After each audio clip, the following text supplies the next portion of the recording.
الحمد للہ رب العالمین۔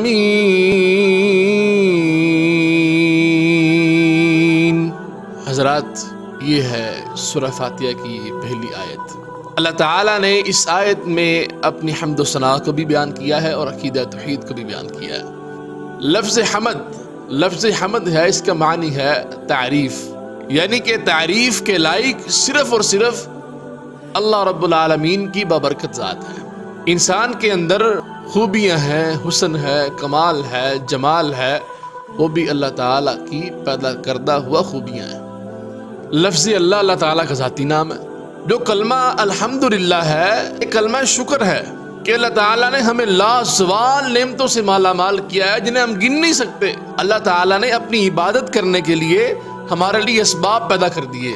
دنیا کی نعمتیں، دنیا کے اندر اللہ تعالیٰ نے ہمیں بے شمار نعمتوں سے مالا مال کیا ہے، ہم ان کو گن سکتے ہی نہیں، گننا چاہیں گے تب بھی نہیں گن سکتے۔ آگے ہے رب العالمین۔ لفظ رب اسماء حسنہ میں سے ہے۔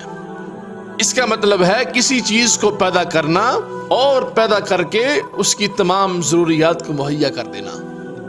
اللہ نے ہمیں پیدا کیا، ہماری روزی کا بھی بندوبست کر رہا ہے، ہمیں بھی روزی دے رہا ہے۔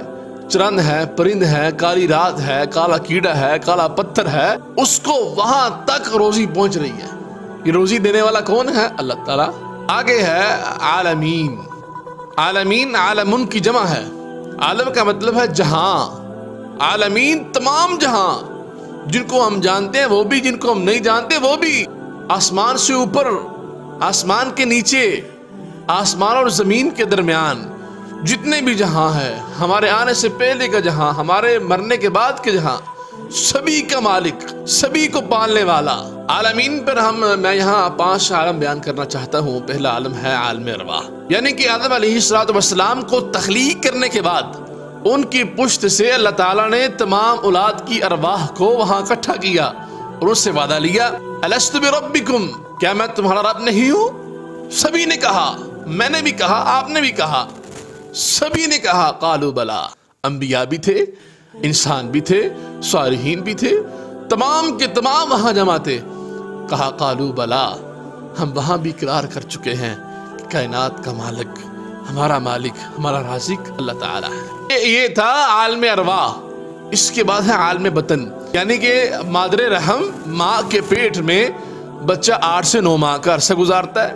وہاں بچے کی نشو و نما بھی ہوتی ہے، اس کو خوراک بھی پہنچتی ہے، لیکن وہ دنیا کے جہاں سے بے خبر ہوتا ہے۔ عالم دنیا ہے جہاں ہم روتے ہوئے اس دنیا میں آئے اور رلاتے ہوئے چلے جائیں گے۔ یہ زندگی عالم دنیا جہاں انسان اپنی زندگی کے چند سانس پورے کرنے کے بعد اس دنیا سے کوچ کر جاتا ہے، اور اس دنیا کے بعد جو اگلا عالم ہے وہ ہے عالم برزخ۔ کچھ لوگ اس کو مانتے نہیں ہیں۔ عالم برزخ کہا جاتا ہے قبر کے جہاں کو۔ ہر کسی کو قبر نصیب نہیں ہوتی۔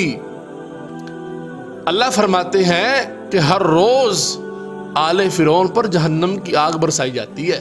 یہ قبر کا جہاں، نیک بندہ قبر میں جائے گا، اللہ تعالیٰ اس کی قبر کو جنت کا باغ بنا دے گا۔ اس کی قبر میں جنت کے بستر لگا دیے جائیں گے، خوشبو آئیں گی۔ اللہ اکبر، یہ قبر کا جہاں ہے۔ انسان کو نیک بننا چاہیے کہ قبر میں جا کر کے سکون مل سکے، جنت کا بستر مل سکے، جنت کی ہوائیں مل سکے۔ اللہ اکبر۔ اس کے بعد ہے عالم محشر، روز قیامت۔ اللہ اکبر، جہاں تمام کے تمام انسانوں کو دوبارہ زندہ کیا جائے گا اور اللہ کے سامنے پیش کیا جائے گا۔ اللہ سے دعا ہے اللہ تعالیٰ اس وقت ہمیں بغیر حساب و کتاب کے جنت کا داخلہ نصیب فرما دے۔ ہمارے اندر اتنی استطاعت نہیں ہے کہ ہم اللہ تعالیٰ کے سامنے کھڑے ہو کر کے حساب کتاب دیں۔ یہ ہے آیت نمبر 1 کی تفسیر، پہلی آیت کی مختصر تفسیر۔ سے دعا ہے کہ اللہ تعالیٰ ہمیں دین کو سمجھنے کی، قرآن کو سمجھنے کی توفیق عطا فرمائے۔